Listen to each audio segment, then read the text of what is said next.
8절까지의 말씀입니다. 디모데후서 4장 1절에서 8절까지 우리 한 절씩 나누어 읽도록 하겠습니다. 디모데후서 4장 1절에서 8절입니다. 한 절씩 나누어 읽겠습니다. 하나님 앞과 살아있는 자와 죽은 자를 심판하실 그리스도 예수 안에서 그가 나타나실 것과 그의 나라를 두고 엄히 명하노니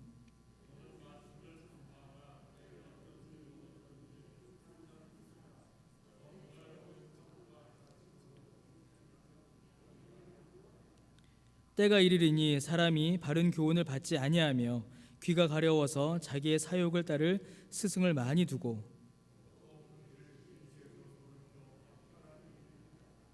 그러나 너는 모든 일에 신중하여 고난을 받으며 전도자의 일을 하며 내 직무를 다하라.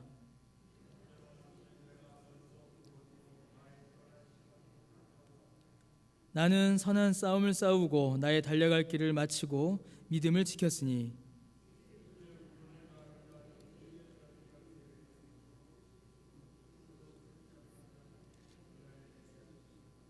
내게만 아니라 주의 나타나심을 사모하는 모든 자에게 도니라. 아멘.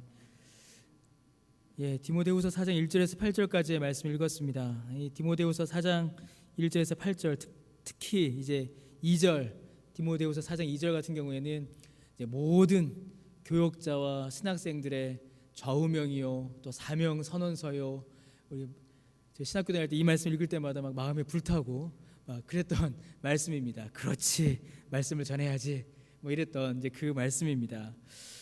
여러분, 이 바울은 디모데를 향한 권면의 편지를 이제 마무리합니다. 디모데 전서가 있었고요. 이제 후서를 이제 마무리하고 있죠. 그런데 이 디모데후서 4장의 말씀은 단순한 편지의 마무리가 아닙니다. 단순한 편지의 마무리가 아니라 사실 이 마지막 편지는 유언입니다.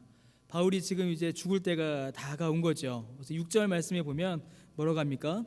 전제와 같이 내가 벌써 부어지고 나의 떠날 시각이 가까웠도다라고 이렇게 고백을 합니다. 이제 자신의 인생의 마지막이 다가오고 있음을 바울 자신도 알고 있는 것입니다. 여러분, 편지의 마지막에 가장 중요한 당부를 남기죠. 그리고 인생의 마지막 유언에는 정말로 자기가 남기고 싶은 말, 정말로 기억되고 싶은 말을 남기듯이 바울 역시 지금 디모데와 교회에게 남기고 싶은 정말로 기억되어야 할 가장 중요하고 무거운 권면을 지금 편지 마지막에 더하고 있는 것입니다. 그래서 우리는 이 디모데후서 이제 우리가 오늘 다다음 주 4장을 볼 텐데 이 말씀을 볼 때는 정말 아버지가 자식에게 남겨주는 유언을 읽듯이 사실은 이 말씀을 봐야 합니다. 그러면 이제 이 말씀을 볼 때에 이 말씀이 주는 무게감과 의미가 좀 달라지겠죠. 실제로 아들인 디모데에게, 영적 아들인 디모데에게 그 아버지 바울이 유언을 남기듯이 지금 이 편지를 보내주고 있는 것이죠. 그래서 너무나도 중요하고 무거운 의미를 가지는 권면을 지금 마지막에 전하고 있는 것이며, 또한 이는 단순히 한 개인의 유언으로 그치는 것이 아니라 하나님의 말씀으로 남아 우리에게 주어지는 하나님의 교훈이 되는 것입니다. 여러분, 바울이 지금 본문을 시작하는 말들이 심상치가 않습니다. 1절 말씀은 사실은 이 1절 말씀 한 절만 가지고도 우리가 오랜 시간 살펴볼 수 있는 말입니다. 디모데 전후서 중에서 그리고 바울의 다른 서신서들 중에서도 같은 예를 찾아보기가 어려울 정도로 지금 바울은 매우 심각하고 무겁게 이 본문을 시작하고 있습니다. 바울은 성부, 성자, 성령 삼위일체 하나님을 지금 다 바울이 지금 하는 말에 증인으로 지금 세우고 있는 것이죠. 바울은 하나님 앞에서 이야기합니다. 그리고 살아있는 자와 죽은 자를 심판하실 그리스도 예수 앞에서 이야기하죠. 또한 예수님의 다시 오실 것과 예수님께서 이 땅 가운데 오셔서 이루실 주님의 나라, 새하늘과 새 땅의 주님의 나라를 앞에다 놓고 이야기합니다. 성령님은 어디 계실까요? 성령님은 그 나라의 능력으로 임하시고 다스리실 성령 하나님을 지금 암시하고 있는 것입니다. 그러니까 바울은 지금 성부, 성자, 성령 삼위일체 하나님을 내 말의 증인으로 딱 세워놓고 지금 걸고 지금 이 말을 하고 있는 것이죠. 단순히 말을 멋있게 만들려는 미사여구가 아닌 것입니다.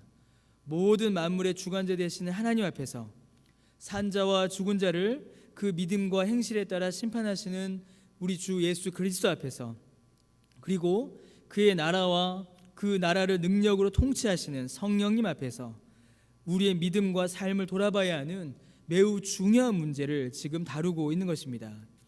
그래서 지금 오늘 또 다다음 주까지 살펴볼 이 내용들은 좁게는 디모데 전후서의 전체의 핵심이자 넓게는 바울 서신 전체, 그리고 지금 교회를 이루어 신앙생활을 하고 있는 모든 목회자와 성도들에게 주어지는 너무나도 중요한 교훈인 것입니다. 삼위일체 하나님이 지금도 동일히 계시기 때문이에요. 그러니까 바울의 이 기록을 들으셨던, 보증을 서셨던 그 삼위일체 하나님이 지금도 동일하게 우리와 함께 계시고 우리를 보고 계시고 이 말씀을 우리 가운데 적용하시기에 이 말씀은 우리가 결코 가볍게 볼 수 없는, 시대와 공간과 장소를 초월하여 주시는 하나님의 말씀인 것입니다. 여러분, 그 첫 번째 메시지가 뭘까요? 2절 말씀에 보니까 그 첫 번째 메시지가 너는 말씀을 전파하라입니다. 말씀을 전파하라. 여러분, 디모데는 말씀의 사역자로 부름을 받았습니다. 그러나 디모데의 말씀 사역이 늘 성공적이었던 것은 아닙니다. 우리가 잘 아는 대로 디모데의 사역은 때를 얻기도 하였고 때를 못 얻기도 하였지요. 바울도 마찬가지였습니다. 그들의 복음 사역이 큰 열매를 맺어 교회를 세우는 일이 일어나기도 했지만 대부분의 경우에는 오히려 사람들에게 반대와 핍박을 받았으며 교회를 세우기는커녕 쫓겨나는 일들이 비일비재했습니다. 그래서 디모데는 낙심하고 절망하여 사역을 포기하려고까지 했었지요. 그러나 바울은 그러한 디모데에게 말씀의 사역을 멈추지 말 것을 강력하게 권면합니다. 때, 곧 사람들의 반응과 눈에 보이는 결과에 집착하지 말며 오히려 그와 상관없이 맡겨진 그 하나님의 말씀을 전하는 일을, 곧 5절의 말씀과 같이 전도자의 사명을 감당하라라고 바울은 디모데에게 강력하게 권면하고 있는 것입니다. 때를 얻든지 못 얻든지, 사람들이 어떻게 반응하든지, 사람들이 즐거워하든지 사람들이 싫어하든지 거기에 휘둘리지 말고, 거기에 흔들리지 말고 하나님께서 맡기신 말씀을 그저 전하라라고 바울은 디모데에게 권면하고 있는 것이지요. 여러분, 이 말씀이 오늘날 우리에게 얼마나 큰 위로가 되는지 모릅니다. 말씀을 전하는 말씀 사역자들 뿐만이 아니라 우리가 매일매일 삶에서 우리는 말씀을 전하는 자들이죠. 예수 그리스도의 복음을 증거하는 자들이기 때문에 그렇습니다. 여러분, 전도의 경험이 어떠십니까? 전도한다고 해서 사람들이 다 돌아오면 예수님 벌써 이 땅에 오셨겠죠. 아마 다 예수 믿었을 겁니다. 그러나 우리가 전도한다고 하여도 10명 전도했을 때 1명 예수 믿을까 말까한 그런 시대에 우리가 살고 있습니다. 그러나 하나님께서는 바울을 통하여 우리에게 말씀하시기를 때를 얻든지 못 얻든지 주의 말씀 전하는 일을, 전도자의 사명을 멈추지 말라라고 우리에게 권면하여 주시고 계십니다. 여러분, 이 말씀을 우리가 또한 잘 이해해야 될 또 내용이 있습니다. 이 말씀을 우리가 자칫 잘못 이해하게 되면 성도들의 수준과 형편을 모두 다 무시하고 알아듣지도 못하는 말들을 늘어놓으라라는 말이 아닙니다. 이해할 수도 없고 알아들을 수도 없는 그런 말들을 막 전해라, 성도들의 형편과 수준은 무시해라, 그런 의미는 아닌 것이지요. 하나님께서도 사람들이 알아들을 수 있는 말로 성경을 우리에게 이렇게 기록해 주셨습니다. 성경을 우리에게 허락해 주셨잖아요. 그와 마찬가지로 성경을 풀어서 전하는 일은 사람이 알아듣지 못한다면 그것 역시도 바른 것은 아닙니다. 이 말씀, 때를 얻든지 못 얻든지 말씀을 전하는 일을 멈추지 말라라는 이 말씀은 사역자들 그리고 주의 복음을 전하는 모든 사람들의 첫 번째 의무라는 것입니다. 어떤 시련과 어려움, 방해가 닥쳐와도 결코 포기하지 말아야 할 그 사명을 우리에게 알려주고 있는 것이지요. 여러분, 왜 그러겠습니까? 왜냐하면 사람들의 반응은 시간이 지나면 바뀌거나 사라집니다. 사람들의 반응은 늘 바뀌어요. 그러나 하나님의 말씀은 영원하며 변함이 없으시기 때문입니다. 늘 바뀌고 때로는 없어지고 때로는 스스로 무너져버리는 그런 세상과 사람의 평가에 휘둘리는 것이 아니라 영원하고 완전하며 변함없는 하나님의 말씀을 전하는 것이 옳다라는 것이죠. 그래서 우리가 붙잡아야 하고 우리가 바라봐야 하고 우리가 기대해야 하는 것은 변함없으신 하나님의 말씀입니다. 이 말씀은 그래서 모든 말씀 사역자들에게 주시는 교훈이자 복음 전도자들에게 주시는 위로가 되는 것이죠. 이를 위해 바울은 디모데에게 범사에 오래 참으라라고 이야기합니다. 이는 말씀을 전하는 사역을 위해 필요한 개인의 성품이지요. 또 가르쳐라, 또 경책, 때로는 나무라라는 이야기지요. 나무라는 일도 있어야 하고 경계하며 권하는 일을 감당하라라고 이렇게 이야기해 주고 있는 것입니다. 사랑하는 성도 여러분, 이는 이 말씀의 교훈, 특별히 2절 말씀, 3절 쭉 이어진 이 말씀들은요, 말씀 사역자들에게만 주어진 요구가 아닙니다. 말씀을 전하는 자들, 저와 같은 말씀 사역자들, 그리고 전도자들에게만 주어지는 것이 아니에요. 왜냐하면 여러분, 이 말씀은 참 재밌는 일이 일어납니다. 이 말씀은 전하는 자만 있는 것이 아니라 듣는 자가 있어야 하기 때문입니다. 여러분, 설교 사역은 설교자만 하는 것이 아닙니다. 여러분들 아실 겁니다. 설교의 사역, 설교의 역사는 설교자만 하는 것이 아니라, 만약에 설교자만 한다면 그건 설교가 아니죠. 그건 설교가 아니라 그건 연설입니다. 연설이고 만담이고 토크쇼예요. 만약에 설교자만 하는 일이라면. 그런데 설교는 설교자만 하는 일이 아니라 설교자만 하는 사역이 아닙니다. 만약에 설교자만 하는 사역이라고 한다면 성령께서 누구에게만 역사하시면 될까요? 저에게만 역사하시면 됩니다. 설교자의 사역이라면. 그런데 설교가 일어날 때 성령께서 누구에게 역사하시나요? 설교를 전하는 제게도 역사하시지만 설교를 듣는 여러분들에게도 역사하십니다.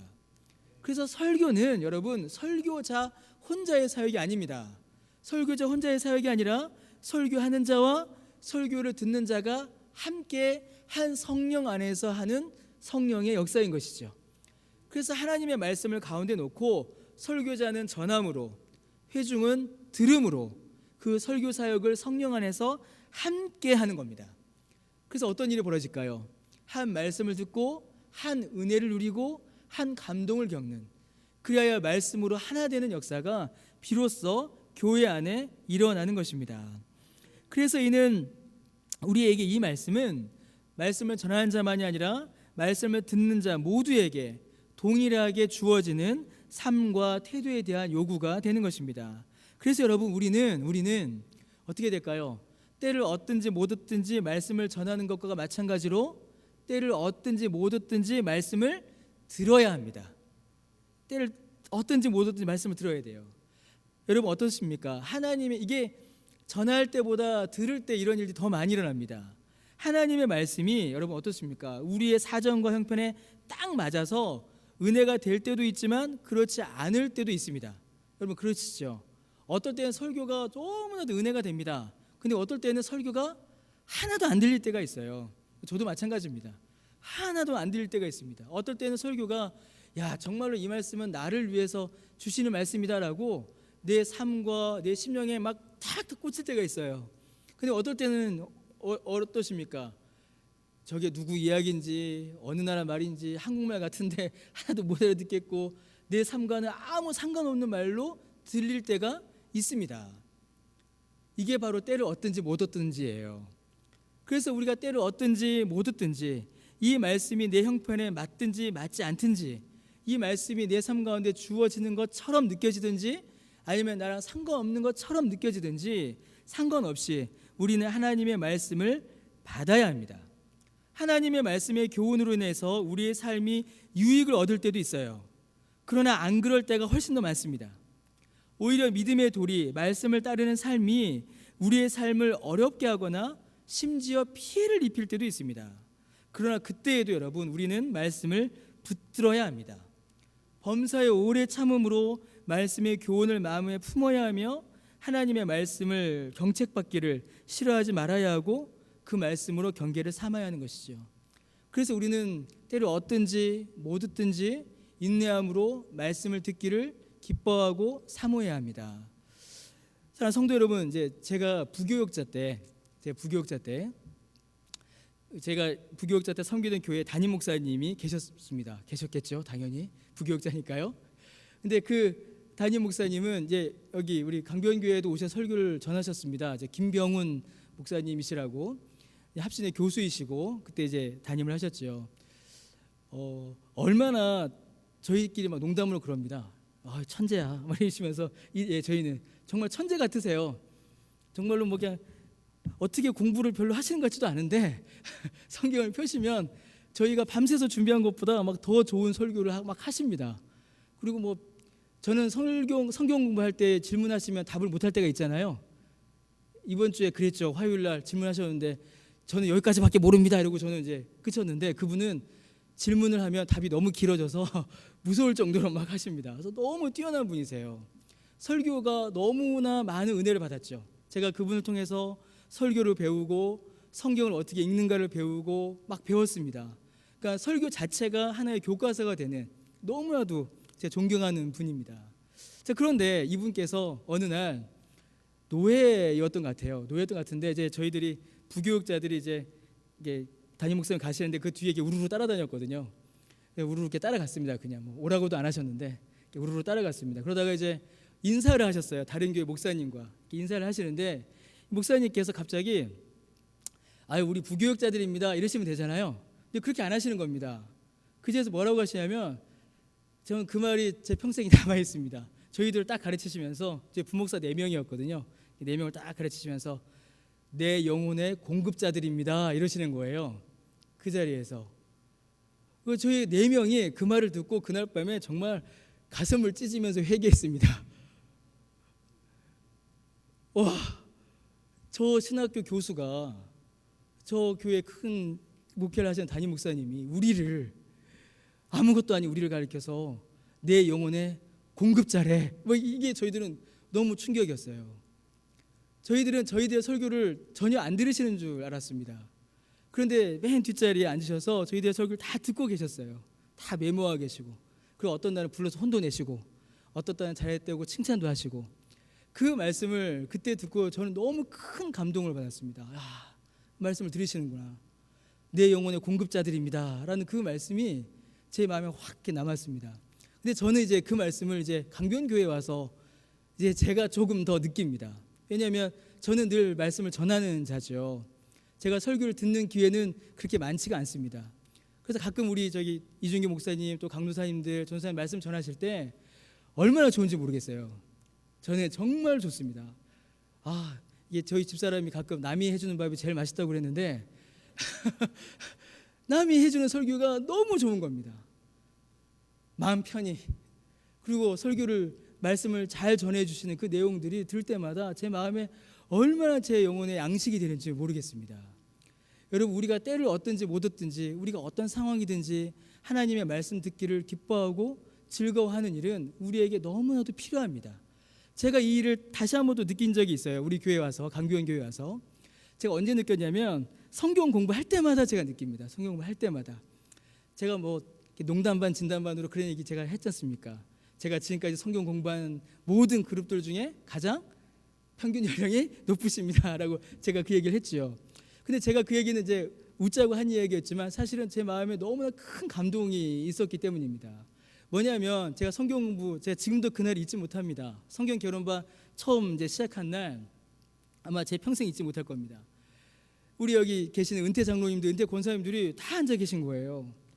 제가 마음이 정말 긴장이 되는 겁니다. 아니 이제 가르치셔야 될 분들이 그리고 평생을 말씀을 들으시고 말씀을 공부하셨던 분들이 제가 뭐 가르치면 뭘 얼마나 새로운 걸 가르치겠습니까? 이미 다 아시는 것들인데 그걸 들으시기 위해서 앉아 계시고 그걸 다 메모를 하시는 겁니다.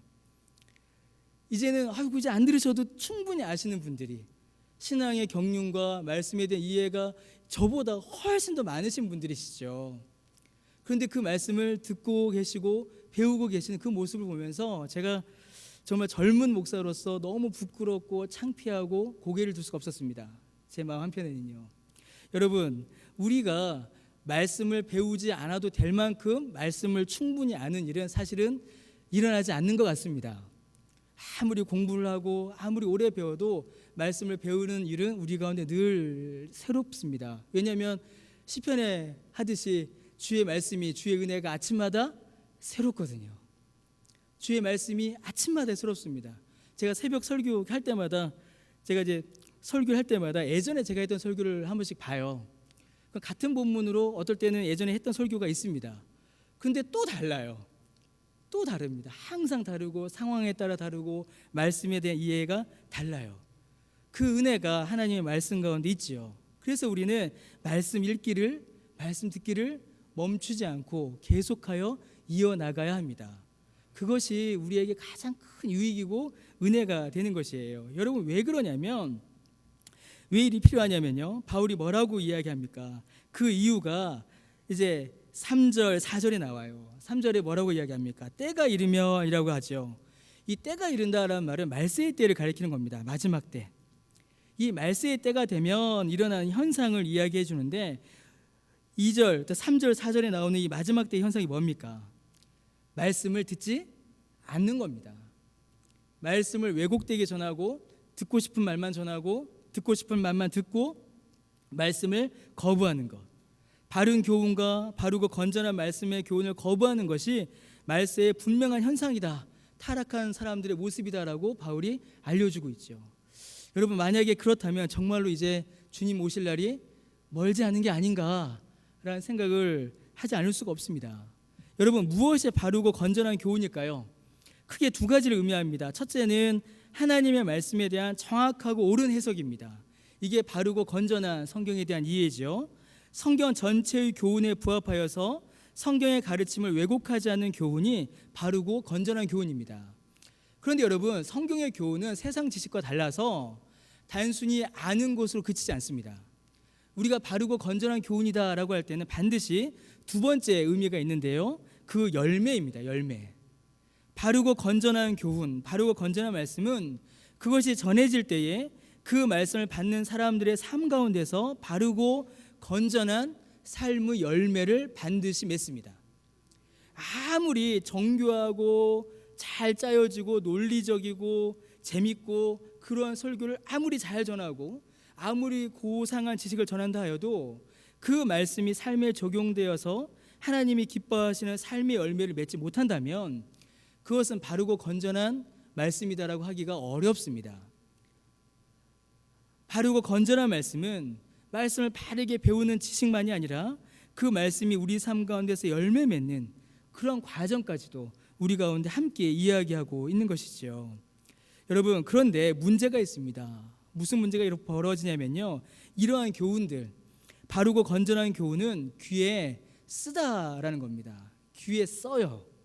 지금 이 말씀처럼, 3절 말씀처럼 귀가 가려워서란 말을 하죠. 이게 가려운 데를 좀 긁어주고 좀 시원하게 해주면 좋겠는데, 이 바른 말씀의 교훈은 귀에 씁니다. 마음에 써요. 듣기가 어렵습니다. 왜 그렇겠습니까? 숨기고 싶고 가리고 싶고 드러내고 싶지 않은 죄를 드러내고 결정적으로 삶의 변화를 요구하기 때문이죠. 하나님의 말씀에 부합하는 삶으로, 도덕적으로 선한 삶으로의 변화를 우리의 삶 가운데 이 바른 교훈은 끊임없이 요구합니다.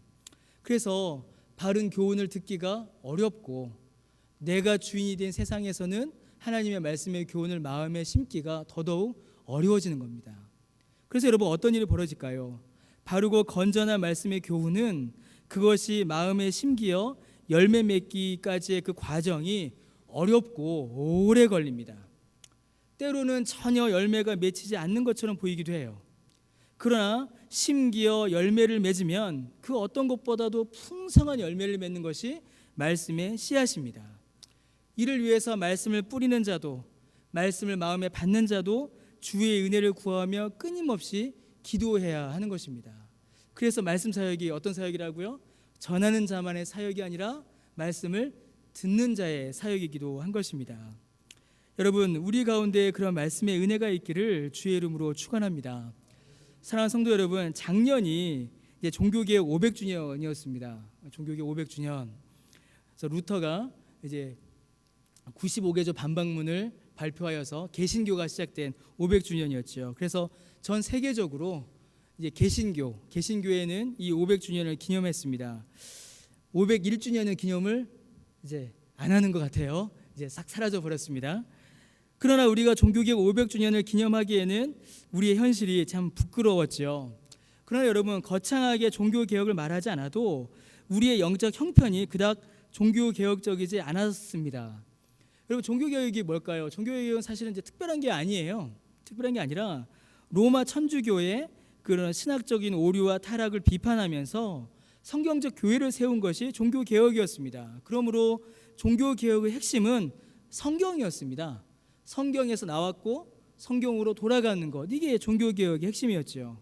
그러므로 종교개혁의 후에 개신교, 그리고 개신교만이 아니라 초대교회가요, 교회의 본질은 하나님의 말씀입니다. 성경이에요.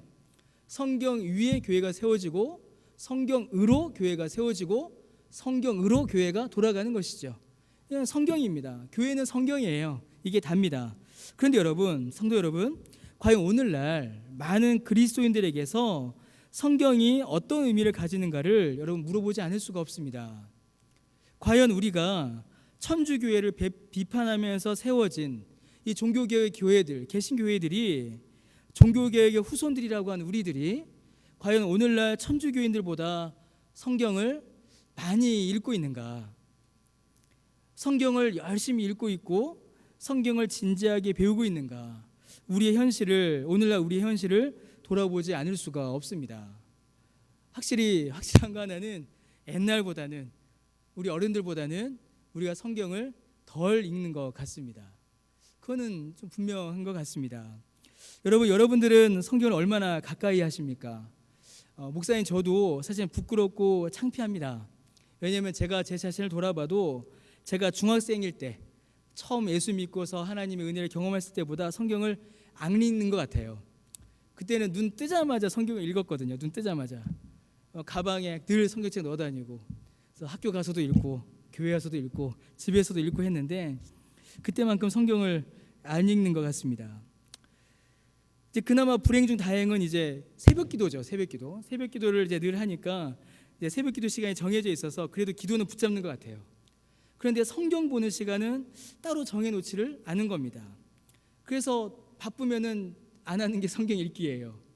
그래서 오늘 말씀 준비하면서 한번 돌아봤습니다.